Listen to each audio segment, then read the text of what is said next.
गाजल नलगाए त मलाई कस्तो बिरामी जस्तो देखिन्छ, म कहिले पनि घरबाट गाजल नलगाई हिँड्न सक्दिनँ भन्नुहुन्छ भने यो भिडियो हेर्नु है त। तपाईँले दिनदिनै लगाउने गाजल केले बनेको छ?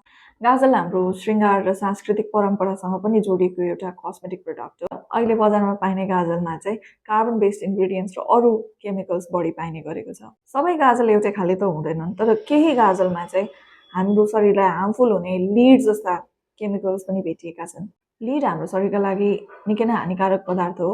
यसले चाहिँ हाम्रो दिमाग, मुटु र शरीरका विभिन्न अङ्गहरूमा नराम्रो असर गर्न सक्छ। बजारमा पाइने कुनै गाजलमा लिड भेटियो भन्दैमा गाजल लाउनु नै नराम्रो हो, कहिले पनि लगाउनु हुँदैन भन्ने मिनिङ चाहिँ होइन।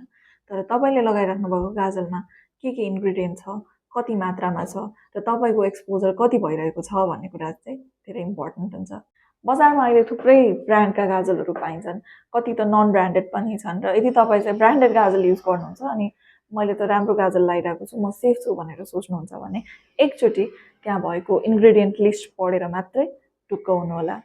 केही पनि इन्ग्रिडियन्ट नखुलाएको गाजल भन्दा चाहिँ राम्रोसँग इन्ग्रिडियन्टको लिस्ट भएको गाजल नै प्रयोग गर्नुहोला। मेकअप गर्न प्रायः सबैलाई मनपर्छ र कति ठाउँमा त आवश्यक पनि हुन्छ, त्यसैले गाजल नै नलगाउनु, मेकअप नै नगर्नु भन्ने कुरा कति ठाउँमा प्र्याक्टिकल चाहिँ हुँदैन होला।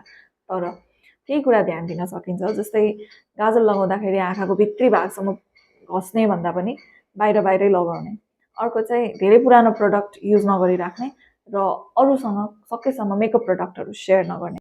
यो गर्यो भने चाहिँ मेकअप सँगसँगै स्वास्थ्यको पनि ख्याल गर्न सकिन्छ। त्यसैले इन्फ्लुएन्सरले के लगाउनु भनेको छ त्यो लगाउने भन्दा पनि गएर राम्रोसँग इन्ग्रिडियन्ट लिस्ट हेर्ने र त्यो लिस्टमा भएका इन्ग्रिडियन्टहरूको स्वास्थ्यमा कस्तो असर छ भन्ने कुरा बुझेर मात्रै गाजल वा अरू कुनै पनि मेकअप प्रडक्ट युज गर्नुहोला। दैनिक जीवनसँग जोडिएका स्वास्थ्यका यस्तै कुरा सरल भाषामा बुझ्नलाई लाइफ इन नेपाललाई फलो गर्नुहोला।